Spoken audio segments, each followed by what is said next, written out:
find yourself looking up into the sky and wondering what your friends are doing right now? I know I do. And tonight's story is all about reaching out to those that you love who are far away, and it's called Under the Same Sky. It's by Robert Vescio and Nikki Johnston. I know you're out there. I can't see you, but I know you're there.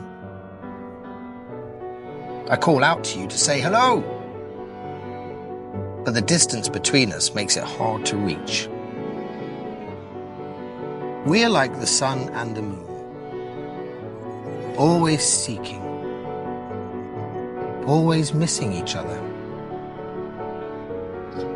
We are like the sky and the sea, always apart, never touching, longing to be friends, but wondering if it can ever be. Do you ever find yourself looking